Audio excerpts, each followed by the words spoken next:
Okay, Ms. Shirley? I'll go back to number 5. Describe what an ideal board of education would do to assist you in those goals.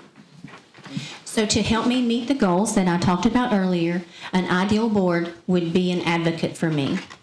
You would be an advocate for me with government officials such as county commission, county mayor, as well as state government to help me secure the funding and resources I need and we need to meet our goals. Okay. Okay, Ms. Hale?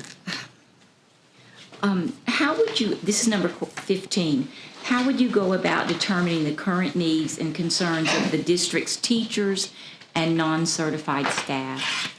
Again, I think it's very important to be visible and to be in the schools and to develop that relationship and work on that relationship that I already have.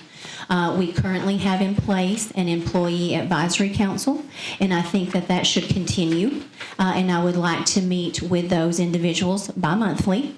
And again, I go back to surveying staff quarterly to get a temperature check and to see how they're feeling. Thank you. You're welcome. I'm going to do number 16. How would you define the term open door policy, and would you have one? I think an open door policy is anybody can come in and talk to me with any issue or concern that they would have. And absolutely, I would have one. And I would want to be available to employees whenever they would need me. And I'm definitely open to, if I'm in their building and they have an issue, going to another open door other than mine. With that being said, I would want to discuss, if an employee comes to me with an issue, I would want to discuss the issue that they're having with the proper principal or supervisor before I react or address their issue. Okay, thank you. You're welcome. Mr. Brock? Question number 25. State government and special interest groups in recent years have demanded a greater voice in how local school districts function. As our director of schools, how would you respond to these groups and their demand? So what I would do in dealing with those groups before I reacted to any group, I would keep the students' needs and their focus as the heart of my focus, and make sure that that is what we would need or what we would not need for our students. Follow up. We're talking about some hotly political, social, moral questions, complaints, concerns from these groups. In particular, let me use as an example, librarians have been terribly criticized and totally unfairly. And our state elected officials have allowed that to be discussed on the floor of the state legislature. That is a local problem. That is something that we're going to have to deal with. And that's only one example. But that, I think, will serve as an example of what I'm talking about. How do we deal with the special interest groups and then legislators who are obviously only concerned with making them happy rather than doing what's best for our students in our schools? I'm sorry, I didn't mean to interrupt. I did deal with a individual that had a concern about a library book, and she had reached out, and she and I had about a 14-minute conversation, and she was using her current title with the government to try to intimidate me. And she and I had a very lively conversation, and I did hold my own and hold our county's best interest at heart when we had that conversation. She knew where I stood when we ended the conversation. So I think how we would work on these is that would be something we would work on as a board. And when we deal with these, I would give you my thoughts as far as if I thought this benefited the students or our teachers, and if it didn't, I would hope that we could work together to develop a resolution or a letter to reach out to our local senators or representatives to let them know how we feel and start there as a united front, the director of schools and the board. Good question. Okay, Mr. King? Okay, question 19. How do you feel about grade retention? That is the repeating of grades or courses. How do you think that impacts student success? And explain if you have research on that topic that you can refer to. So John Hattie completed some research and he identified that as visible learning. And he studied thousands of students and what made those students successful or what hindered their success. From that, he developed a list of 150 factors, and they were ranked in order from the most effective to the least effective. Grade retention was 148 on that list. So he found it not to be very effective. As a building level principal, I have seen both sides. So I can say I do agree with Hattie, and I can say I have seen it benefit some students. As a director of schools, my approach to this would be to look at each individual case on a case-by-case basis. The parents, the teachers, and the administrators are going to know these students and know them better than I am, at a building level especially. They will know if this is a child that is going to benefit. And I would trust the judgment of that classroom teacher and administrator in making those decisions regarding student retention. Okay, Ms. Hamby? 1 second.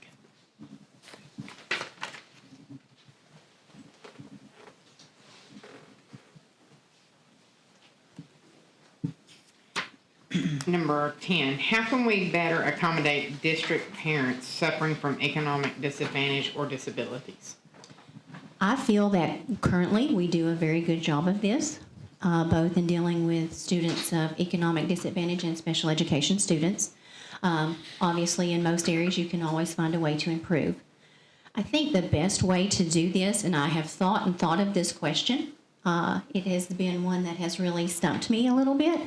And what I've come up with is to make sure that all of our employees, because it takes all of our employees to reach all of our kids, and I think that all of our employees need to be made aware of the services that we can provide our students.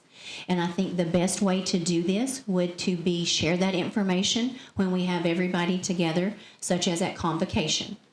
Let bus drivers, let food service people, let everybody know what we can do for our students.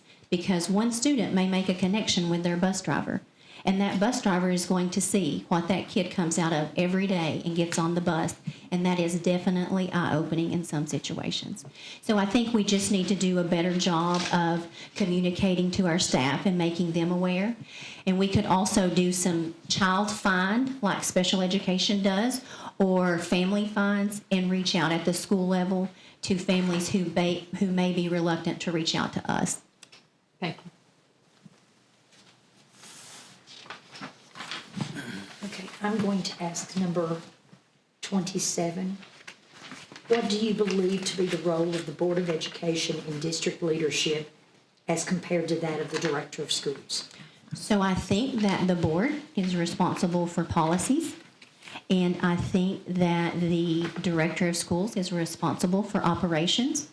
And I think that those two roles go hand in hand to make the efficient operation of the entire school system. Okay. To follow up on that, Go ahead.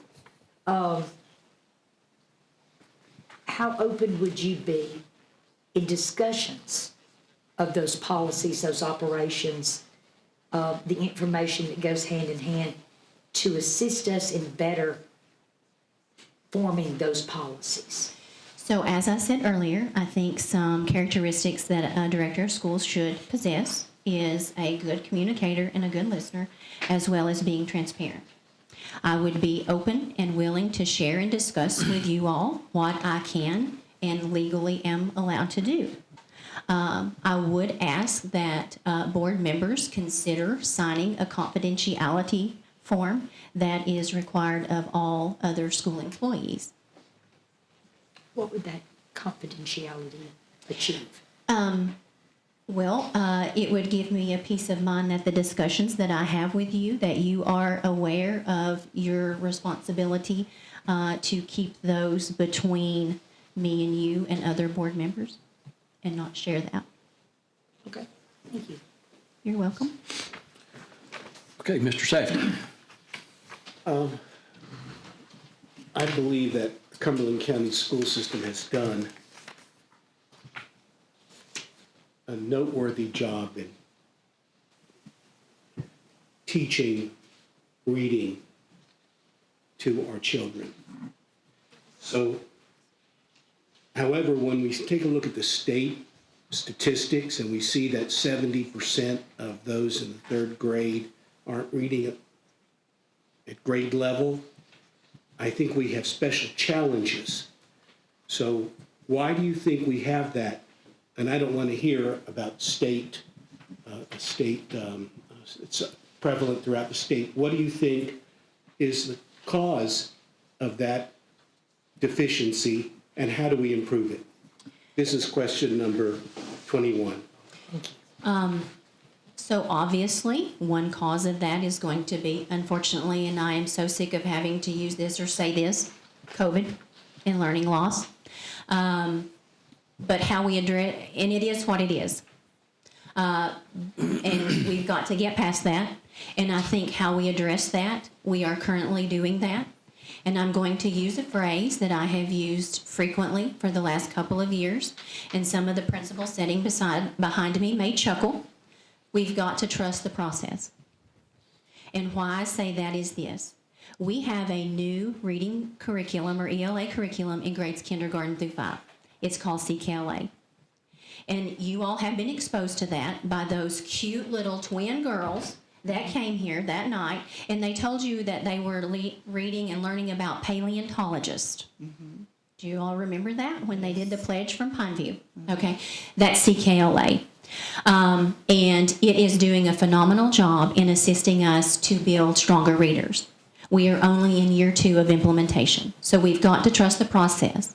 And I do believe the further we go in implementation, and so our first graders had it in kindergarten and first grade. So each year of implementation, our students and teachers both become stronger. And it has been called, CKLA has been called the equalizer because it develops background knowledge that students who may lack it are able to experience. So I think we've got to trust the process and give it a few years. And I think we will gradually see that increase and our proficiency levels will grow. I think with grades 6 through 12, we stay the path on the new ELA textbook we have there as well, and we watch that implementation and we make adjustments as we need to. And I think we will eventually see our students' proficiency rates rise, but it's not going to be something that we will see overnight. Thank you. You're welcome. Okay, Ms. Pierce? Okay, I'll go with number 12. How seriously should our school district take bullying? What can we do with it? Anytime a concern is voiced that a student has been mistreated, it is something that we should take very serious. And I can assure you that our administrators do a good job of investigating, documenting, and disciplining any bullying incidents. I know this because I am involved in those sometimes. And the bullying logs and the state documentation that we are required to keep only strengthens our investigation and makes us more accountable. What we can do maybe to make that a little bit better is communicating with our families and documenting it. But we all know that we can always improve on documentation. Okay, Ms. Hale? I'm going to ask question number 20. How important should career and technical education be in our school district, and what impact should CTE have on the graduation readiness in our district? College and career technical education is a lifeline for some of our students. That is their niche. That's where they fit in when they may not be able to play sports or to play music. CCTE classes, that helps our students to obtain some scholarships. In those classes, our students not only learn the hard skills, such as the academic piece, but they also learn the soft skills, such as communicating, respect, and teamwork that they need to prepare them for post-secondary as well as careers for some of them. If our CCTE students take and pass an industry certification, and they take 2 early post-secondary classes, such as an advanced placement or dual credit, they're going to graduate as a ready graduate, as identified by the state, and that helps our county as well as an accountability piece for the State Department. You're welcome. Okay, I'm going to ask number 22 for all the board members. Explain your experience and knowledge of the RTI, I don't know if it's RTI 2 or RTI squared. RTI squared. Okay, initiatives, and provide your opinion as to how well they work in our district. When RTI started, I was a principal. I have been involved in analyzing the universal screener results. I have been involved in making intervention groups, making intervention schedules, and pairing teachers with interventions.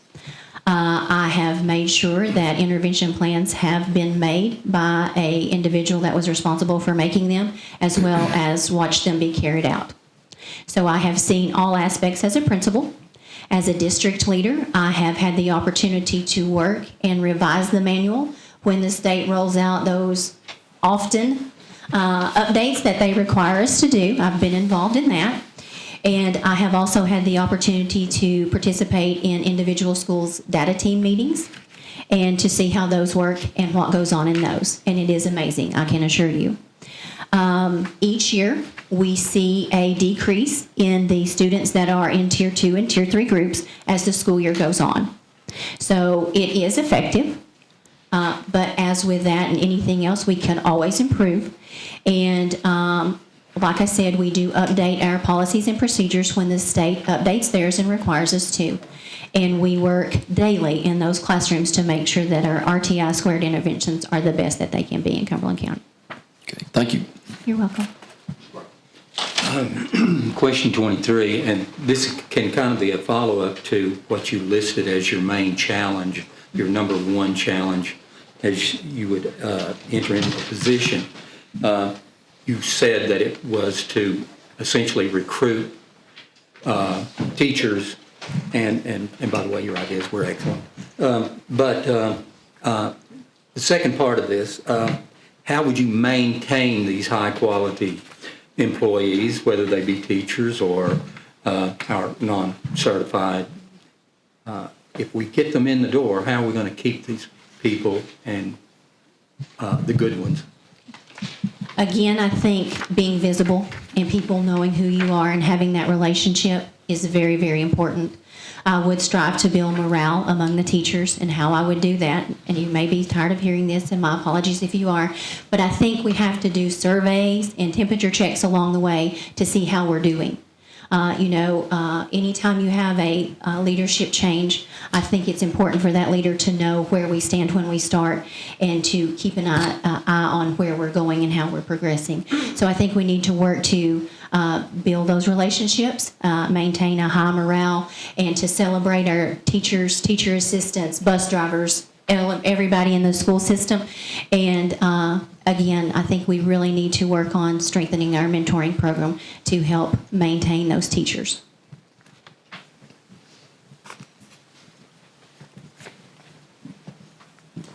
Mr. King. Can I follow up on something that Tony's on? Can I follow up on something? Tony's question. Yes. In recruiting and maintaining high-quality employees, how important is our salaries, our current salaries for certified? We're doing a salary study for non-certified. But those salaries, do you think those are important in recruiting and maintaining high-quality employees? Well, salaries is always going to play a part and be important, but I think you have to look in Cumberland County as well as the benefits package, and I think that is huge when you compare us to other systems in the state and the benefits that our employees and their children get with the insurance package. Thank you. You're welcome. Okay, Mr. King. Okay. What importance do you place on having a student-centered approach to our learning? What number is that, Mr. King? Number 24. 24. Thank you.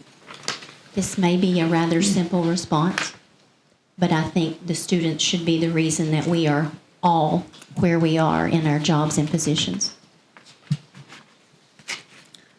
Okay, and to follow up, how would you do that? How would I How would you ensure that we keep that focus? stress that to all of my employees and let them know that that is the expectation, and meet with them to see what I can do if they are having some struggles with that?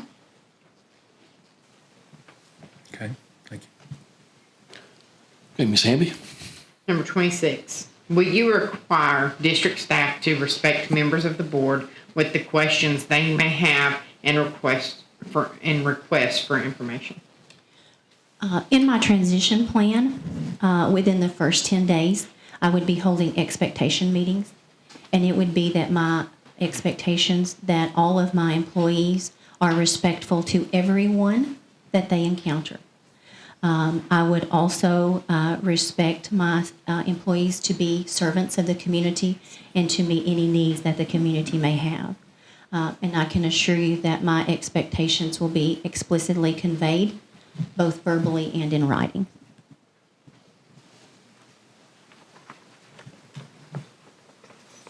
Okay, Ms. Boston? Number 29, how do you approach difficult decisions? I make sure that I have all of the information that I need. I list the pros and the cons. I gather input from stakeholders. And this is the fun part, and usually the part sometimes that doesn't always work out the way I expect. I try to predict the outcomes and what will be the results of those outcomes. Sometimes I'm pretty good at that, and sometimes I'm not, because I am a human. Who do you consider your stakeholders? It depends on the situation. For instance, if it's something with pre-K, I reach out to my pre-K teachers and gather their opinion. If I'm dealing with something that we may be looking at doing in the schools, I would reach out to the principals or survey the teachers. Just depends on the situation. So you reach out to the group that is interested or has the interest? I try my best, yes. Okay, thank you. You're welcome. All right, Mr. Safety. Dr. Farley, in what ways, describe what an ideal, no, that was Shirley's question, there it is. In what ways should a director of schools make a Board of Education more effective?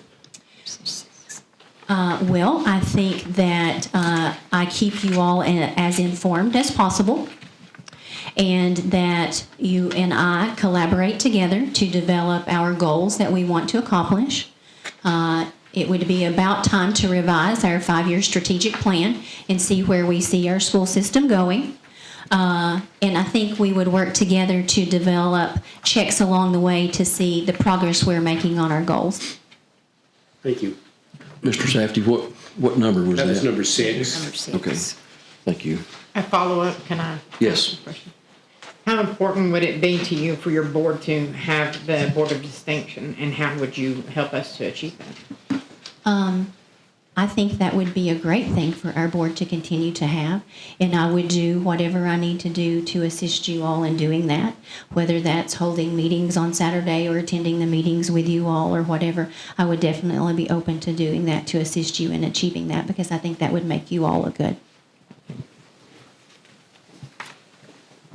Okay, Ms. Parris? Okay, Ms. Parris is going to pass. Ms. Hale? I'm going to ask number 17. I think I know the answer that you're going to give, but I still want to hear it. How visible should a director of schools be in our schools and the community? Very. I use two terms that I think are synonyms, and that's director of schools and Cumberland County Schools ambassador. I keep saying my transition plan, and I will share that with you all in just a moment.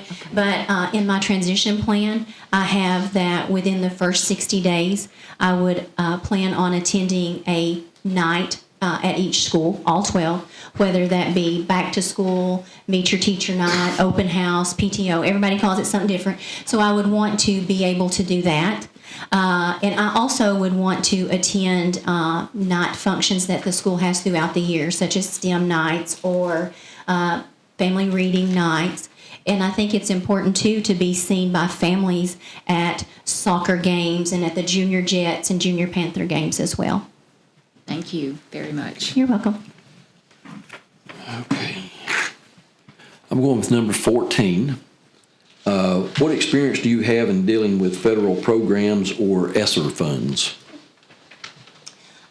Again, going back to my experience as a principal in a Title I school, I was very aware of all of the requirements that I had to do as a building level principal with Title I and met those. I have read and am familiar with the Title I handbook that was developed a few years ago, and those policies and procedures are still in place. I work very, very closely with the instructional coaches and understand the paperwork and process that goes along with that. And I've also worked closely with federal programs this year to secure subs for different things that I have done through our reading programs. ESSER, I have filled out and completed my needs assessment. And I am aware of the amount of money that we have in ESSER 2 and the items that it was used for. And I am aware of the amount of money that we are hoping to receive with ESSER 3 and what that was used for. I've researched that on my own. Okay, thank you. You're welcome. Mr. Brock? We've exhausted the questions on the list that I have Oh, you don't much have concern about. You don't have any more? I could do a follow-up to a question I've already asked. And that's all about recruiting and maintaining, retaining good people, employees, be it at the teacher level or whatever. Oftentimes, even though good morale is nice to have and it is an excellent component, oftentimes it comes down to money. And we know the money source is county commission and the state. You have some thoughts on how you might help loosen those purse strings? Well, I think the best way that we can do that, although it would be nice just to have, an endless pot, I think the best way that we can do that is continue to work hard to build our working relationship and the working relationship that we have with County Commission. And I think we do that by being transparent in our dealings and, including them when we have some budget meetings and various things like that, and let them know and understand our budget. And hopefully then when they see the things that we're doing and when we need maybe a little bit more or we're trying to get that additional at the local level, that they would be willing to meet that request for us.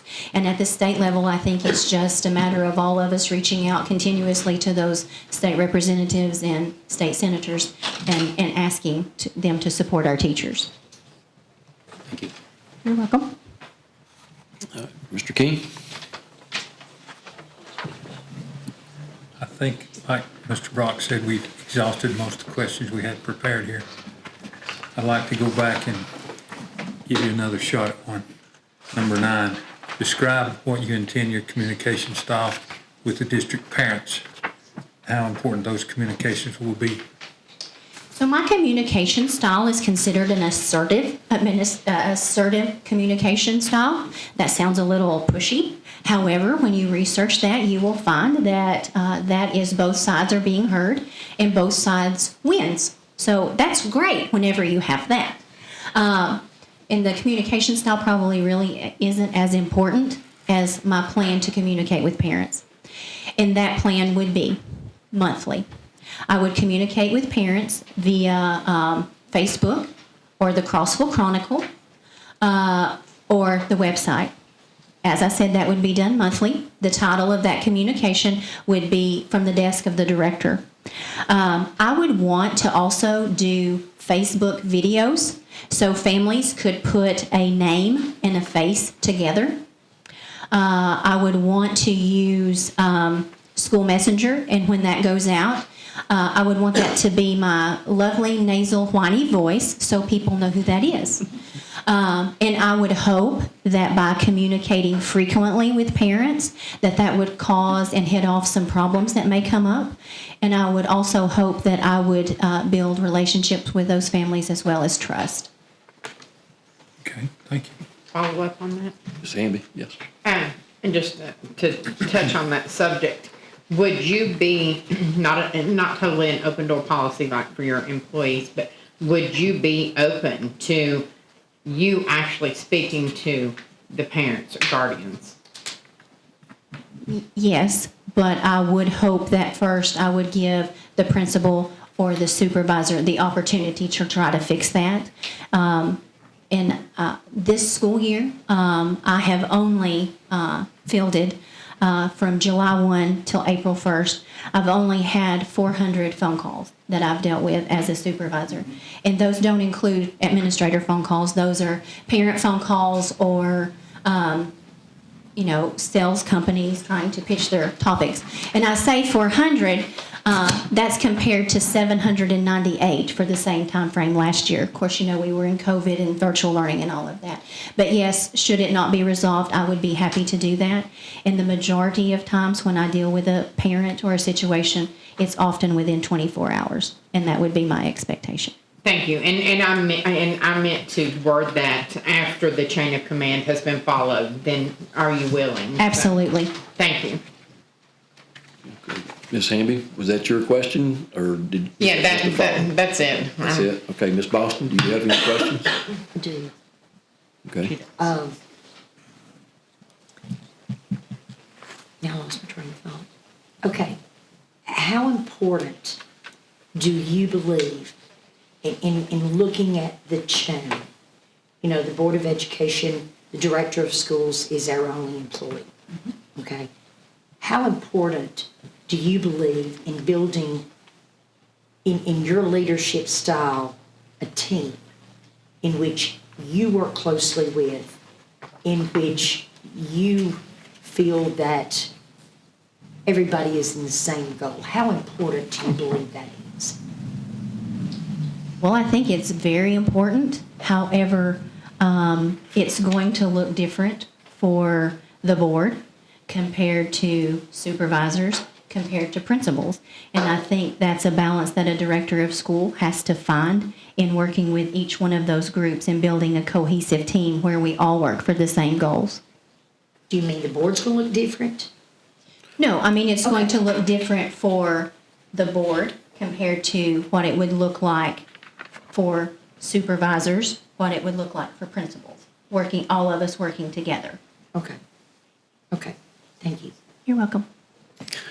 Okay, I think we've exhausted all of the questions, and you said you had a plan that you wanted Yes, to. if you don't mind. Yeah, if you want to do that now.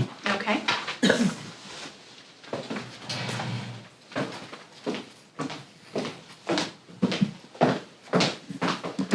Thank you. You're welcome. Thank you.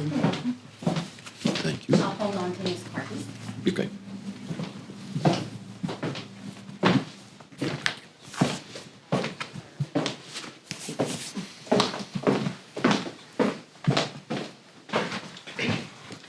So, when you open up your folder, on the left, you're going to find some of the items that I have done this school year for different hats that I may wear. And at the bottom, you will see other responsibilities. The first thing is listed is my telephone calls. When I actually counted those from last year, I was like, wow, That was a lot compared to this year. I've been a little lazy this year. I have also presided on 3 disciplinary hearing authorities of the 5 that have been conducted. And I have plans to facilitate or co-facilitate 7 in-services this summer. I did lead 12 last year. And this is probably my most important and favorite on this list. Was chosen for the second time in 3 years by my fellow administrators as Cumberland County Supervisor of the Year. I take that as a huge honor. So next is my professional learning that I have completed this year. The first item is a hot topic right now with our licensure renewal, and I did complete that as is expected of all teachers, but I did complete mine last year. Next is the aptitudes that I think would be a benefit for me with this position. I have extensive experience, vast knowledge, and I mentioned this earlier, strong rapport and relationship with many of the staff at various locations. I have actively been involved in classroom walkthroughs, and I've been in schools and met with administrators and families as the need arises. And I have a fierce work ethic. I will not be outworked by very many people, I can assure you. Next, I have opportunities and obstacles, and we have addressed these. And I just want you to know that this folder was created and put together last Thursday before I received any questions. And I was so amazed at my folder and how well it went along with some of the questions that you all asked. Next is what you can expect of me as a director of schools. The first thing I want to point out is communication. If I'm chosen to be director of schools, you all will receive an email every Monday morning at 8 o'clock. That will be called Farley's Follow-Up, and that will let you know what went on last week in the schools. Attendance rates, absenteeism, and all of those issues, as well as other issues that may arise. If you need to know something immediately, you will receive an email or a text. We've already discussed that I would communicate with parents monthly. That's going to be from the desk of the director. I would continue to email or to work with and communicate with staff quarterly or whenever I'm in their building, as well as survey them quarterly. You can expect me to be consistent. You can expect me to be transparent. You can expect me to respond to you immediately, hopefully within 24 hours at the longest. I feel as a director of schools that person should be a Cumberland County School Ambassador. Attendance at community and school events. My plan to attend evening and weekend activities at schools and communities as often as possible. Not just ball games, but plays, musical performance, and activity nights. And again, back to my work ethic. I will not be outworked. Next is the transition plan. The first day, obviously with board approval, I would publish a chain of command. Within the first 10 days, I would have expectation meetings. Those meetings would be held with supervisors, principal, and central office staff. Within the first 35 days, we would have convocation in the first day of school. Within the first 40 days, I would visit all schools. The first 60 days, attend evening school activities at all schools. Within the first 75 days, have a meet and greet with new school board members. And within the first 100 days of school, I would complete at least one round of communication with all stakeholders and would survey the staff, certified and classified, to evaluate the progress of our current school year.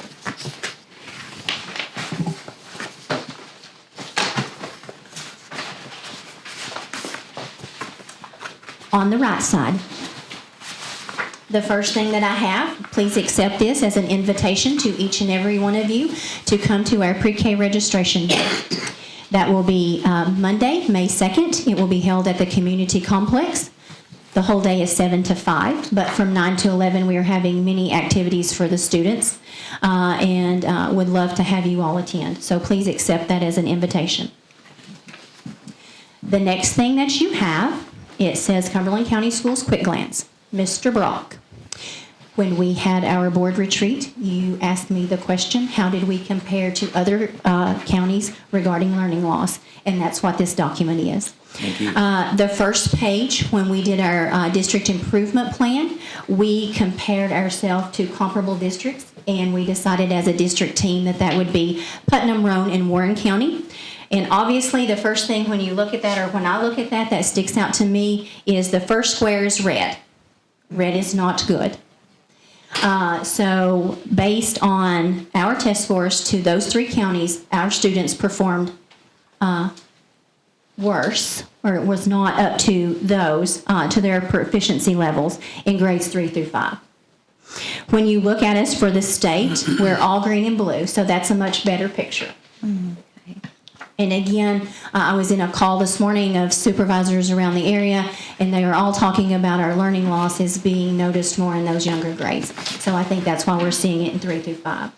So on the next page, it's broken down by grade span. You have 3 through 5 compared to Putnam, Roane, and Warren. And Cumberland County, we do fall a little bit behind because we are the blue box. And the comparable districts are the orange, but we are right there nipping at their heels, especially in ELA. And in science, we're typically higher than other districts or the state. You have the same information regarding 6 through 8. And if you look at 6 through 8, Cumberland County in all subjects test higher than Putnam, Warren, and Roane County, as well as the state. And if you flip over one more page, that's 9 through 12. And again, you see primarily the same thing. And I did put at the bottom, because this may not be something that I'm sure you know it, but you may not recall it off the top of your head. I put down what tests are in the English category, what's tested in math, as well as science and social studies. And going back to the transparency piece that I mentioned to you earlier, the next thing you have is my personal supervisor evaluation from last year. The first 2 pages that contain scores. The first 2 pages that contain scores are scores that Dr. Maxwell gave me, and you can read her comments there. And then on the 4th page, you have my average scores and what the principals scored me based on their perception surveys. And then and that's it. My apologies. I thought I had comments that principals had made, but they are not on there, so my apologies. But I will be happy to answer any questions that you all may have regarding anything in your folder. This is impressive, thank you. You're welcome. And again, I had these made, I promise, before I ever got the questions, and all of these copies were made at Staples. I did not use any Cumberland County school resources to make these. Just for the record. Me and Mr. Joy are pretty tight at Staples. Mr. Joy. Okay, I think we have used up all of our questions, and we've given you a time to reflect. And does anybody else have any further questions? Did her presentation include her last 5 minutes? I would think that presentation would include the last 5 minutes, yes. Well,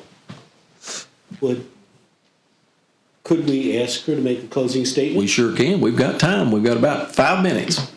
So if you want to make a closing statement, you're more than welcome to. I want to thank you for the opportunity. I really appreciate that. I have been in Cumberland County Schools all of my 23 years. And would love the opportunity to serve not only our community, but our students and staff. And I will leave you with this last thought that you've probably heard me say once or twice. I can assure you, I will not be outworked. Okay. Thank you. Thank you. We appreciate it. You did a great job. Okay.